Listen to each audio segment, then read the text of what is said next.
देवी सर्वभूतेषु ज्ञातिरूपेण संस्थिता नमस्तस्यै नमस्तस्यै नमस्तस्यै नमो नमः। या देवी सर्वभूतेषु लज्जारूपेण संस्थिता नमस्तस्यै नमस्तस्यै नमस्तस्यै नमो नमः। या देवी सर्वभूतेषु शांतिरूपेण संस्थिता नमस्तस्यै नमस्तस्यै नमस्तस्यै नमो नमः। आप सभी को बहुत बहुत शुभकामनाएं। हम लोग नवरात्रों के इस शुभ पावन अवसर पर जगदम्बा जगजननी माँ परमेश्वरी दुर्गा दुर्गति नाशिनी माँ भवानी के कुछ विशेष संदेश इस समय उनके नामों के साथ श्रवण कर रहे हैं। जैसे कि आपको बताया गया था कि जो देवी माता सारे संसार में शक्ति बनकर कण कण में व्याप्त है, एनर्जी बनकर, ऊर्जा बनकर और तरह तरह के वेव्स में, वाइब्रेशन में, किसी लाइट में, किसी वेग में, अलग अलग रूपों में वह शक्ति मौजूद है। उसके कारण ही संसार में कार्य चलते हैं। तो कहीं वो सुगंध बन बैठी है, कहीं मिठास बनकर बैठी हुई है, कहीं तरंग बन गई है, कहीं तरन्नुम बन गई है। अलग अलग रूप हैं उसके। तो उसी को एक का ही ये रूप अलग अलग तरह से स्तुति की गई। उसी में कहा गया या देवी सर्वभूतेषु जाति रूपेण संस्थिता। तो यहाँ जाति से मतलब माना गया है कि जगदम्बा जाति बनकर बैठी है। तो जाति से यहाँ ब्राह्मण, क्षत्रिय, वैश्य, शूद्र वगैरह नाम नहीं है।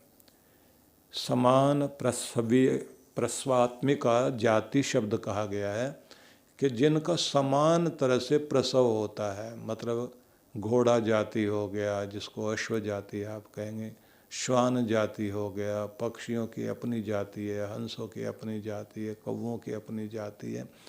तो अलग अलग रूप दे करके जिसने संसार में प्राणियों के शरीरों की रचना की है, वह विभिन्न विभिन्न रूप देकर इस संसार में विराजमान है। और सब एक जाति वाले अपनी जाति के साथ बैठकर जीवन यापन कर रहे हैं। अब ये मजे की बात है जो समझनी है। कौवे कौवों के साथ बैठेंगे, वो जाकर के हंसों के साथ या तोतों के साथ नहीं बैठेंगे। आगे फिर समझना, बंदर बंदरों के साथ बैठेंगे, कबूतर कबूतरों के साथ बैठते हैं, बिल्लियाँ बिल्लियों के साथ बैठती हैं। वो ऐसा नहीं है वो कुत्तों के साथ जाके बैठ जाएं। आगे फिर समझाया गया कि तुम्हारे अंदर भी एक अलग जाति बनी हुई है। मूर्ख मूर्खों के साथ दोस्ती कर लेंगे, झगड़ालू झगड़ालुओं के साथ दोस्ती करेंगे, जुआरी जुआरियों को ढूंढ रहे होंगे, नशेड़ी नशेड़ियों को ढूंढ रहे होंगे, ज्ञानी ज्ञानियों को ढूंढ रहे होंगे, भक्त भक्तों को ढूंढ रहे होंगे। ये जाति रूप में वो देवी शक्ति बन करके बैठी है। तुम अपना रूप बदल लो, जगदम्बा तुम्हें धन्य कर देगी। ये कमाल का संदेश दिया गया है। इसलिए कहा गया है कि तुम जिस तरह की मानसिकता लेकर के रहते हो, वैसा तुम्हारा रूप बन जाता है, वैसे लोगों के साथ रहने लग जाते। या फिर भले आदमी हो, अच्छे आदमी हो, ऊंचे आदमी हो, ऊंचे विचार वाले हो, और नीचे विचार वालों के साथ बैठ जाओ। तो सीधी सी बात है, अच्छे भले आदमी जिनका ऑरा शुभ होता, अच्छा होता है, वो सबसे एडजस्ट कर लेते हैं, लेकिन उन पर दूसरों का बहुत जल्दी प्रभाव आ जाएगा। इसलिए शकुनी का मेल हो गया तो दुर्योधन कितना खतरनाक बन गया, और अर्जुन के साथ कृष्ण का मेल हो गया तो अर्जुन ने इस संसार में एक ऐसी वीरता कायम की कि युग परिवर्तन करने में वो सहयोगी बन गया। युग की धारा बदल दी। लोग कहते थे कि ये सब नहीं बदलने वाला है, क्योंकि एक ऐसा बेटा जो अपनी हर बात पिता से मनवा करके मनमानी करता है और उसने चांडाल चौकड़ी साथ बैठा रखी, ऐसे दुर्योधन का साम्राज्य इस समय चल रहा है। और षड्यंत्र रचकर उसने धर्मात्मा अपने भाइयों को जंगल में भिजवा दिया। अब ये दुनिया नहीं बदलेगी, अब अत्याचार सहने पड़ेंगे। और मनमाना व्यवहार करने के लिए उसने दिमाग लगा लगा कर ऐसे लोग साथ बैठा लिए हैं कि द्रोणाचार्य उनके साथ, द्रोणाचार्य का बेटा जिसके पास बहुत तरह की अस्त्र शस्त्र विद्या, अश्वत्थामा, वो भी इनके साथ। दुनिया भर के राजा महाराजा इकट्ठे हो गए। अब कोई उम्मीद नहीं है, ऐसे लोग हैं कि अपनी कुल वधू को राजसभा में भी अपमानित कर दें। और कहने के लिए नाम मात्र के राजा इनके पिताजी हैं, लेकिन चलती तो है इसकी, तो कैसे बदलेगा। उसी समय कृष्ण भगवान का साथ लेकर के एक वही व्यक्ति जिसको वनवास दिया गया था, बाहर निकाल दिया गया था, वही अर्जुन खड़ा होता है और युग बदल देता है, दुष्टों का नाश होता है। शक्ति की उपासना इसी तरह करती है कि आपको उस जगह पहुंचा देती है। शुभ शक्तियों में भी एक बहुत बड़ा वेग होता है, बड़ी भारी ताकत होती है। शुभ को साधारण नहीं मानना चाहिए। दुर्गंध तेज काम करती है, सुगंध कम काम करती है, लेकिन सुगंध की अपनी ताकत है। इसलिए एक बड़ी अद्भुत बात कही गई है कि दुर्गा माता के दो रूप हैं। अति सौम्य है और अति रूप से रौद्र रूपण्य है। वो मतलब रौद्र रूपा भी अति है, चंडी बन जाती है, काली, महाकाली। चंडी रूप वो है, आप कहते हैं ना कि कोई नारी जब अपना चंडी रूप धारण करती है तो उसका मतलब बाल वाल खोल के खड़ी हो जाए, ऐसा नहीं। उसका मतलब होता है कि फिर वो भयंकर रूप धारण करती है कि उसका फिर सामना कर नहीं सकता कोई।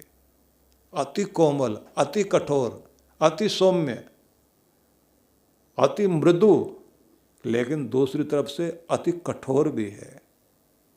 तो ये दो रूप हैं। तो कहा गया है या देवी सर्वभूतेषु जाति रूपेण संस्थिता। लेकिन अगली बात जो कही है वो और भी अद्भुत, या देवी सर्वभूतेषु लज्जा रूपेण संस्थिता। वही है जो सबके अंदर लज्जा बन के बैठी हुई है। अब ये क्या है? शर्म, लज्जा, इसी को कहा गया ह्री। संस्कृत में इसको ह्री भी कहा गया, लज्जा भी कहा गया, इसी को धर्म भी कहा गया। जब तक आपके अंदर बड़ों की शर्म है तब तक आपकी जिंदगी में धर्म है। ये शर्म गई तो बस आप गए। बेशर्म आदमी निर्दयी होता है, बदतमीज। शब्द ही बड़े अपने आप में कठोर लगता है ना। अशिष्ट, कोई शिष्टाचार नहीं, असभ्य व्यक्ति, जिसको विदुर ने कहा ना, अनाहुत प्रविशति अपृष्टो बहुभाषते। मूर्ख के बारे में बड़ा कमाल का वर्णन किया। अनाहुत प्रविशति, बिना बुलाए पहुंच जाए कहीं भी।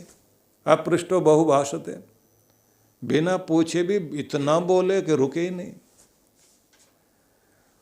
है कुछ नहीं लेकिन अपने को बहुत कुछ माने। उद्दंड है, उद्धत है, तो इसका मतलब है उसके जीवन से धर्म गया। और जिसके अंदर धर्म है, कोमल भी है, मधुर भी है, शालीन भी है, सभ्य भी है, और बड़ी बात ये बड़ों की शर्म है। ध्यान रहता है चार आदमियों के सामने क्या बोलना क्या नहीं बोलना, कहाँ खड़े होना, कैसे बात करनी है। ये शर्म जब तक रहती है, और कहते हैं कि नारियों में ये जो शर्म लज्जा है ये उनकी सबसे बड़ी शक्ति है, यही उनका गहना है।